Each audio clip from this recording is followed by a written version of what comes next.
What's up, preppers? Today we're going to talk about preps being hidden.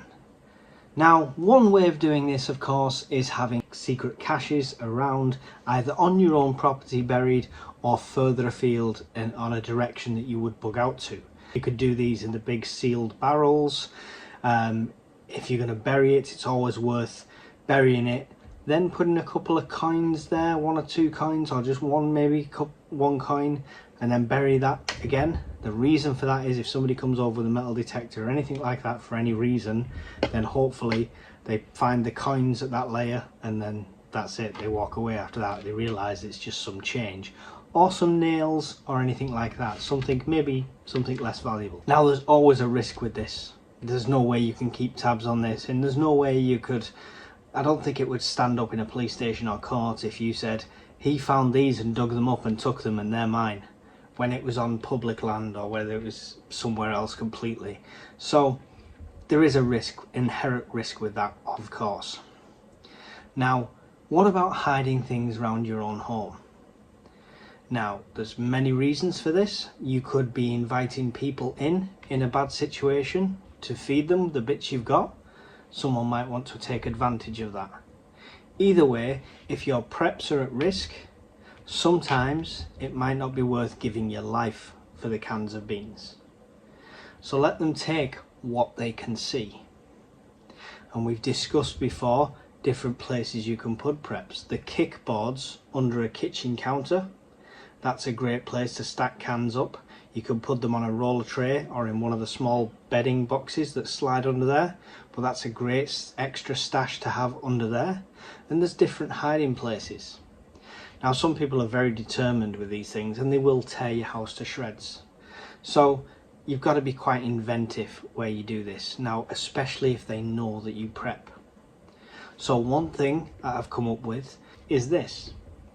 Now, I wouldn't recommend doing this with everything. If you've got nothing but boxes of DVDs or cat litter lying around, and there's about 20 of them, it's going to get suspicious.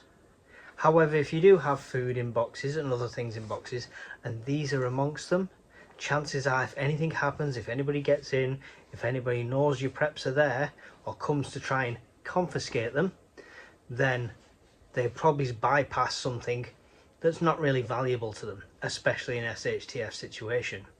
I can guarantee you cat litter's probably the last thing on a looter's list, and DVDs. Who even has DVDs anymore? So this is just two examples.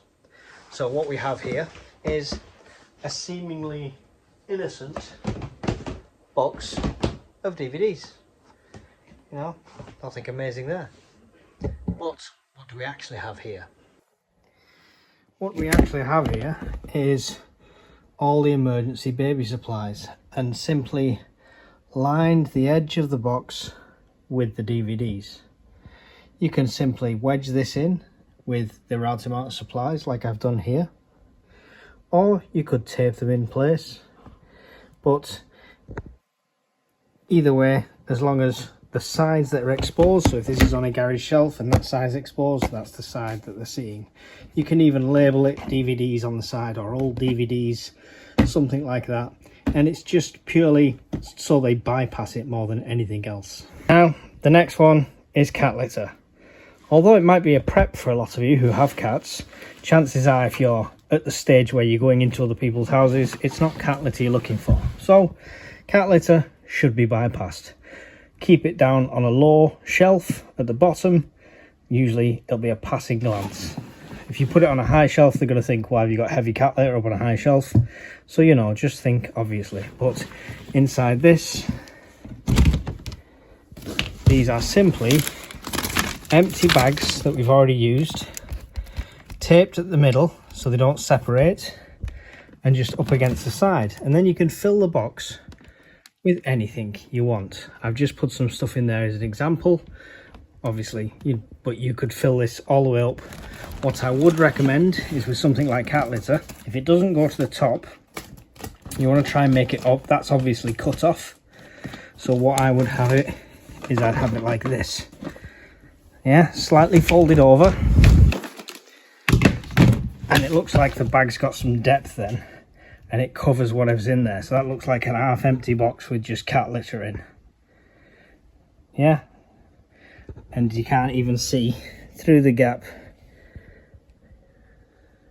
If you're getting that close to inspect it, then you're probably going to open it anyway, but just a bit of obfuscation. Now with that, you could do anything on there, so you could get as inventive as you want with this. You could line the box with cardboard inside, so you have a nice gap all the way around. Fill that with Lego pieces, and then every side would look like Lego.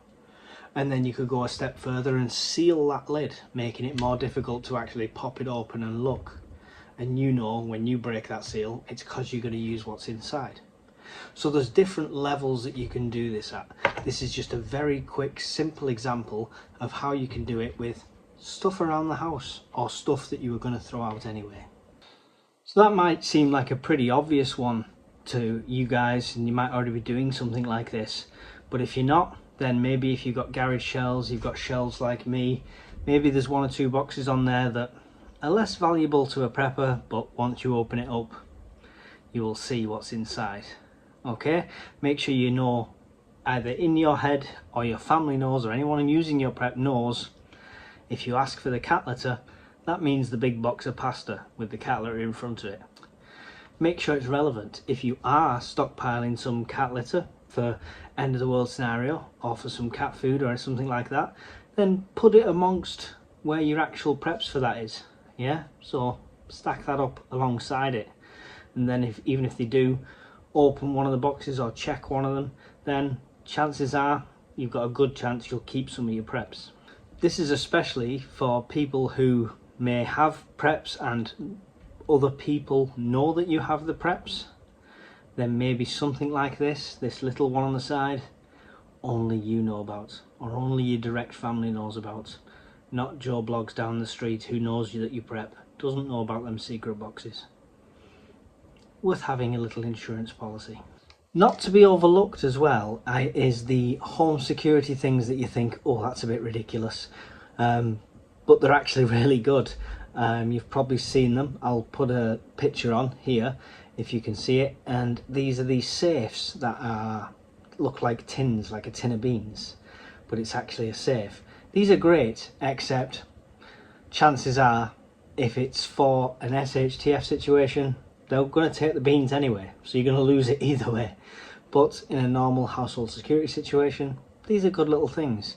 You can also get wall sockets that look like wall sockets, but you pull it out and it's a tray. All these little secret stashes are great things to have around your house. Now, if it comes to a situation where you have to bug out, your home is under threat, for the safety of your family, you've got to get out the back door, you've got to leave. Stay away, let them ransack your house. Hopefully coming back, these stashes and these secret things will still be there. So make sure you scout it out on the way back, make sure it's safe, come back in and retrieve your preps that they've not found. I hope this has helped you in some way, possibly maybe give you a few ideas of your own. Pop them in the comments below if you do. I'd love to hear your ideas, it's about me learning as well. Other than that, thanks for watching. If you're new to the channel, hit subscribe, we've got loads of content coming all the time. Hit like, and don't forget to leave a comment, and I will see you all in the next video. Bye.